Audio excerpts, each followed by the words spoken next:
not to do this visually. So over at the Smithsonian, they have the National Portrait Gallery. The National Portrait Gallery has pictures of all the presidents and pictures of all of the first ladies.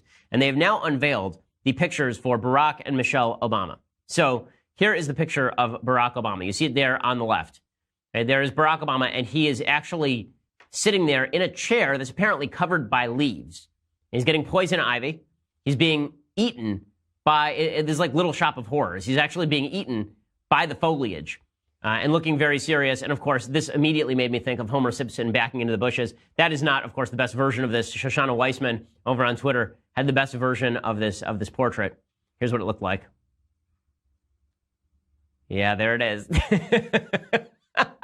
there's Barack Obama just sitting there in the bushes. It makes perfect sense because the truth is that aside from Obama's talk, the president of the United States was not a particularly useful guy, particularly on foreign policy. He did not forward the ball on foreign policy. He sort of sat there while people got slaughtered in Syria, sat there while Iran developed a nuclear program, sat there while Israel was under siege, sat there during the Arab Spring, sat there as riots happened in major American cities. So I think it's actually a pretty good likeness of President Obama. I think that's not a bad portrait of the president. It's so funny. They're always saying we have to do something creative with the portrait. It's very important we do something creative. So the artists said something about how we wanted to show that Obama's presidency was he the form figure, or was he just being swallowed by history? Was he the driver of history, or was he just a representative of it? And then apparently the various flowers here signify flowers from Kenya and flowers from Hawaii and flowers from Chicago. I don't know what the flower from Chicago is. I assume that it's the opium poppy. But the idea that Barack Obama is sitting there in Wrigley's ivy, in Wrigley Field's ivy, is really weird. He's a Sox fan, supposedly. He's not really a Sox fan, by the way. One of my pet peeves, as I've mentioned many times over, I am a true White Sox fan. Barack Obama could not name one single player on the White Sox when he was interviewed during his 2008 presidential run.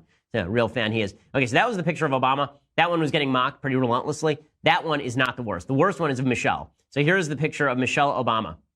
Okay, does that look anything like Michelle Obama? Of course it doesn't look like anything like Michelle Obama. It looks like Regina King, right, the actress. It doesn't look like Michelle Obama at all. And so people were making fun of this. People were getting a big kick out of the fact that the portraits don't look like anything. So naturally, all the lefties came out defending the portraits. They're not supposed to look like the people, they said. Really, this was one of the lines. That these portraits are supposed to be artistic. They're not just supposed to look like the people. Well, then why don't you just put a Kandinsky up there? Right? Now, why don't you just put a Jackson Pollock up there? Just be like a splash of paint and say, this represents Michelle Obama. That doesn't look like anything like Michelle Obama. This is one of my favorite things in the world, by the way, is when people do terrible portraits and terrible statues. As you will recall, I am a huge fan of the Cristiano Ronaldo statue, one of my favorite statues of all time, where he looks like a demented demon sent from hell to torment people. There's a statue of Harry Carey that's just spectacular outside Wrigley Field, where it looks like there are a bunch of faces that are clawing their way out of Hades in order to be lectured about the fortunes of the Cubs by Harry Carey. There's a great one of Walter Johnson, where they tried to make it look like his arm was in motion, and instead it just looks like hell spawn, because his arm is actually like coming out of his body in 5 different ways.